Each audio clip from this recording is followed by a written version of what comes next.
Avant-hier, j'ai fait un sondage sur Instagram pour savoir si ça vous intéresserait que je parle d'expatriation en Malaisie, parce que je suis en Malaisie en ce moment, mais d'expatriation en général, que ce soit en termes d'argent, soit en termes de mode de vie, etc., etc. Vous avez été plus de 90% à répondre oui. Donc comme il y a beaucoup de gens qui ont répondu à ce sondage, ça fait pas mal de personnes. Du coup, on va en parler sur la chaîne tout simplement. On va commencer aujourd'hui. Mais alors, petit aparté avant de débuter, simplement si tu ne me suis pas encore sur Instagram et que ça t'intéresse l'expatriation, n'hésite pas à me suivre. Je poste pas beaucoup de photos, tout simplement parce que j'ai pas vraiment de talent naturel pour ça. J'en poste de temps en temps, mais je poste surtout des stories quasi quotidiennes où je te partage mon quotidien tout simplement. Donc ça peut t'intéresser, n'hésite pas à me suivre, tu as le lien qui se trouve dans la description de la vidéo. Et alors aujourd'hui, on va parler d'argent, on va parler de budget, je sais que ça en intéresse beaucoup. Je vais te parler de mon budget à moi. Alors j'avais déjà fait une vidéo à l'époque, je te mettrai le lien au-dessus pour que tu puisses aller la regarder. Je t'avais fait une vidéo quand j'étais en Inde sur mon budget de voyageur. Simplement aujourd'hui, les choses ont quand même changé. J'ai plus vraiment une vie de voyageur, mais je considère que j'ai plus un mode de vie d'expatrié aujourd'hui. À l'époque, quand j'étais en Inde, c'est vrai, je voyageais avec quasiment rien, avec 400-500 € par mois. Et le but de cette vidéo à l'époque, c'était de te montrer que c'était possible vraiment de voyager avec rien. Moi, je l'ai fait pendant plusieurs mois, enfin pendant quasiment un an. Vraiment, je dépensais vraiment pas grand-chose, quoi. Et aujourd'hui, je dépense un petit peu plus parce que je gagne un petit peu mieux ma vie, effectivement. Mais tu vas voir que c'est pas si cher finalement d'avoir un super mode de vie par ici. On peut très bien vivre pour pas grand-chose finalement. Je te montre ça tout de suite. La toute première dépense, évidemment, ça va être ton appartement. Donc moi, comme je voyage sur du long terme si tu veux, mais j'aime bien quand même bouger régulièrement, au moins changer d'appart régulièrement. C'est-à-dire que moi, je prends mes appartements par tranche de 10 ou 15 jours. Ce que je te conseille dans ce cas-là, c'est évidemment d'aller sur Airbnb tout simplement. C'est ce que moi je fais aujourd'hui. Alors le truc, c'est que c'est plus cher nécessairement, mais tu vas avoir ce confort et cette flexibilité. Donc c'est le prix du confort en fait, tout simplement. En ce moment, pour te prendre mon exemple, moi, j'aime bien prendre des colocations en ce moment par choix. Je pourrais prendre des apparts seuls, mais j'aime bien prendre des colocs par choix tout simplement parce que tu rencontres des gens et en plus, si tu sélectionnes bien tes colocs, tu demandes avant, quand tu réserves sur Airbnb, tu poses la question qui sera dans cette colocation. Tu essayes de choisir des gens qui sont un peu dans le même état d'esprit que toi. Enfin voilà, tu essayes de cerner un petit peu les gens qui seront là. Et du coup, ça te permet de rencontrer du monde. Et moi, en l'occurrence, la coloc dans laquelle je suis ici, donc je suis dans un super condo.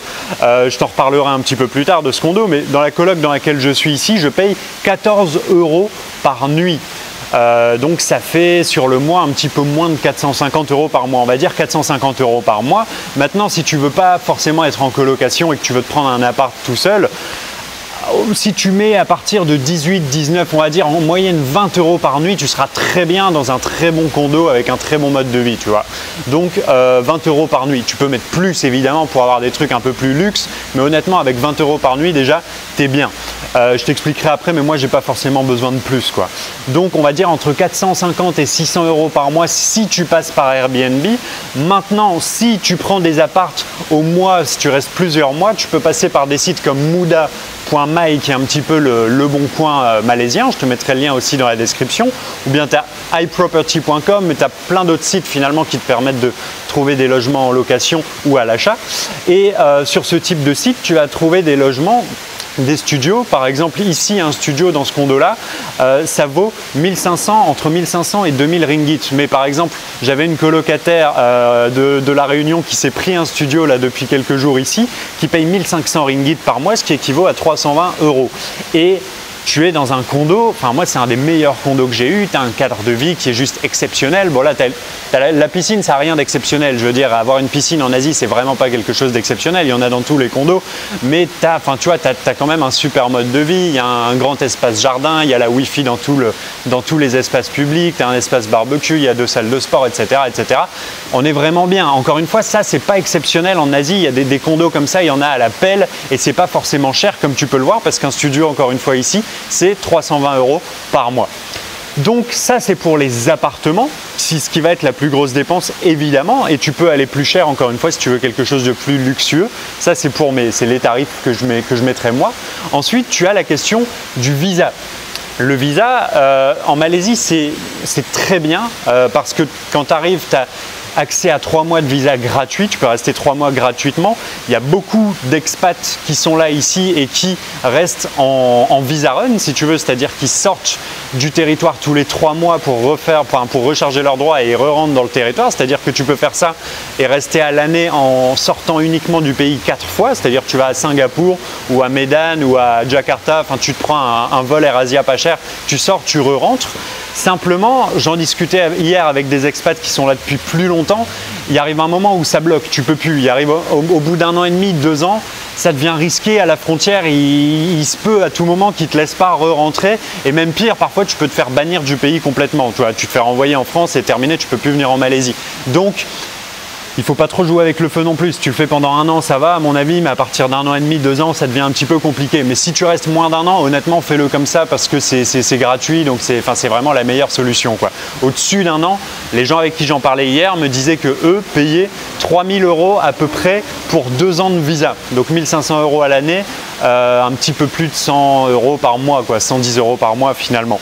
Donc c'est une dépense à calculer si tu restes plus d'1 an et demi. Moi ici je te parle de mon cas personnel, je reste moins d'1 an et demi, donc je suis en visa run tout simplement, enfin même pas, je fais des visas de 3 mois et puis je vais dans un autre pays, quoi. Donc ça c'est pour le visa. Pour ce qui est de la bouffe maintenant, ici la Malaisie, moi je t'en ai déjà parlé, c'est vraiment à mon sens le meilleur endroit pour manger en Asie du Sud-Est. C'est personnel, il y en a qui préfèrent la Thaïlande, certains préfèrent le Vietnam. Moi, la Malaisie, je m'y retrouve vraiment complètement ici dans la bouffe. Tu peux trouver, comme partout en Asie, de la bouffe de toute classe, si tu veux. C'est-à-dire que tu peux manger dans un boui-boui dans la rue pour moins de 5 ringgits, c'est-à-dire pour moins d'1,20 €. Tu vois, tu vas trouver des trucs à 3-4 ringgits, c'est-à-dire 1 € plus ou moins, grosso modo.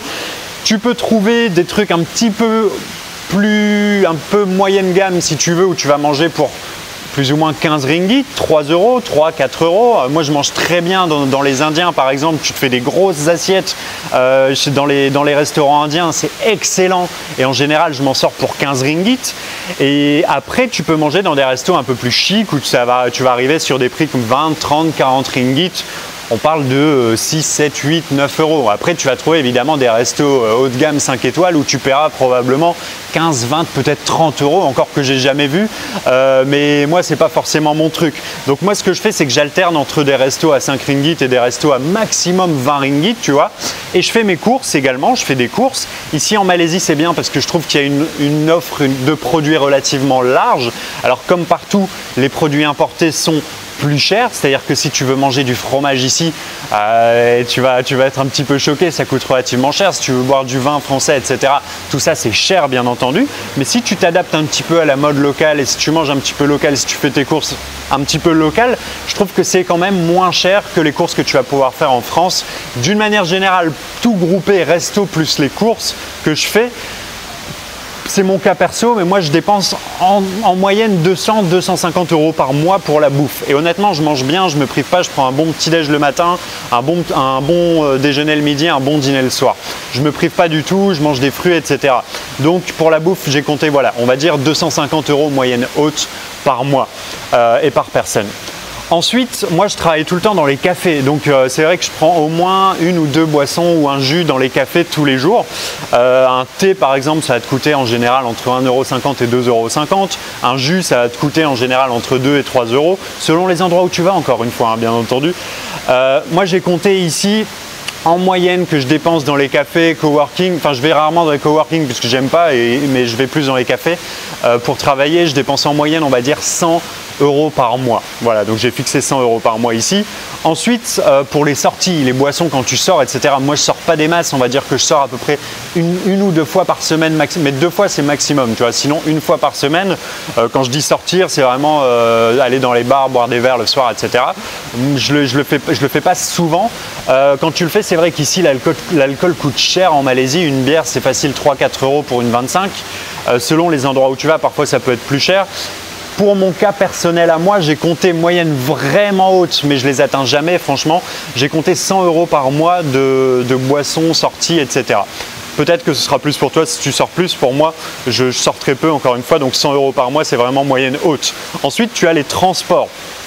Alors moi en ce moment je suis logé à Plaza Damas, c'est dans la commune de Montiara.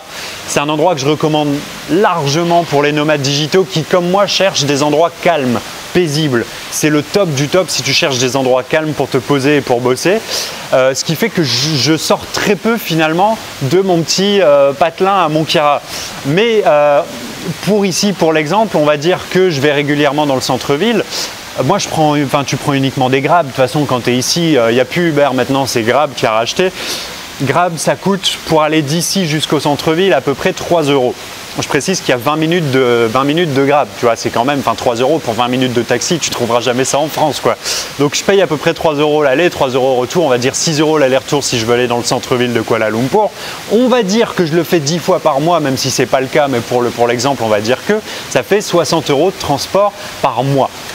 Au-delà de ça, dernière dépense qui est fondamentale de prendre en compte, c'est l'assurance bien évidemment. Alors moi je suis dans une banque en ligne qui s'appelle N26. Avec la carte N26 Black, tu as le droit à 3 mois d'assurance voyage quand tu pars en voyage. Au-delà de 3 mois, tu dois prendre une assurance privée, à moins que tu rentres en France et que tu repartes pour recharger tes droits. Donc moi là voilà, je suis encore sur mes 3 mois d'assurance N26. Et je pense de toute façon qu'il y a pas mal de cartes, avec pas mal de cartes bancaires, tu peux avoir ce type d'assurance. Là, il faut te renseigner. Au-delà de ces 3 mois, si tu restes plus longtemps, moi, ce que je fais en général, c'est que je prends une assurance voyage, toujours comme je suis un peu sur la route quand même, chez Chapka Assurance, je t'en avais déjà parlé, qui me coûte plus ou moins 200-220 € tous les 3 mois. Ça fait à peu près 70 € par mois. Maintenant, une assurance expat, si tu restes vraiment longtemps sur place, pour en avoir discuté avec pas mal de gens, tu peux compter à peu près 100 € par mois pour avoir une bonne couverture. Donc, pour l'exemple ici, on va dire voilà, 100 € par mois. Donc ici, je compte vraiment que les dépenses nécessaires. Évidemment, à côté de ça, tu vas t'acheter des fringues, tu vas peut-être aller visiter des trucs, etc. Tu vas faire des trucs en plus. Mais ça, c'est la base nécessaire qui me suffit à moi pour bien vivre. Donc regarde, on fait le calcul, il y a 500 € par mois, on a dit pour le logement, 250 € par mois pour la bouffe, 100 € par mois pour les boissons, café, etc.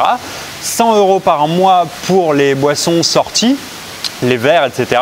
60 € par mois de transport et 100 € par mois d'assurance. Donc on arrive tout compris à 1110 €, sachant que j'ai pris des moyennes hautes. Moi, là où je voulais en arriver sur cette vidéo, c'est que finalement, en tant qu'expat solo, avec 1000 €, tu peux très bien vivre. Mais quand je te dis très bien vivre, c'est incomparable avec la qualité de vie que tu pourrais avoir en France avec 1000 €. C'est-à-dire que ici, et c'est pas que la piscine et la salle de sport, c'est le mode de vie d'une manière générale. Tu vois, tu vis, je sais pas, il fait bon vivre, tu vis extrêmement bien, tu peux te déplacer extrêmement facilement, la bouffe est extrêmement bonne, coûte pas cher, bref, etc., etc. 1000 € par mois, c'est une très bonne base. Je sais que moi, ça me suffit largement en fait. C'est-à-dire que j'ai même pas envie de dépenser plus pour avoir des trucs plus luxueux, j'ai pas besoin. Je préfère largement mettre le supplément de ce que je gagne en plus par mois de côté tous les mois et dépenser cette base-là de 1000 € par mois, ça me va très très bien. Voilà, alors évidemment après si tu es en couple, ça va augmenter, ça va pas doubler, ça va pas être 2000 € par mois si tu es en couple, tout simplement parce que tu vas pas avoir de loyer, tu vas mettre les courses en commun, etc.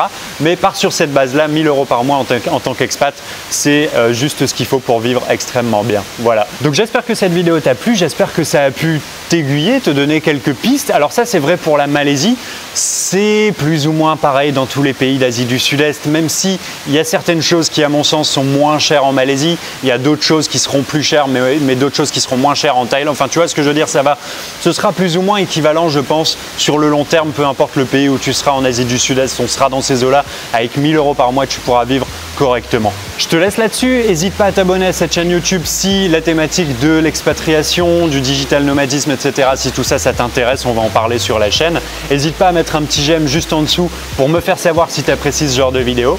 On se retrouve demain pour la prochaine, passe un beau moment, prends soin de toi, ciao!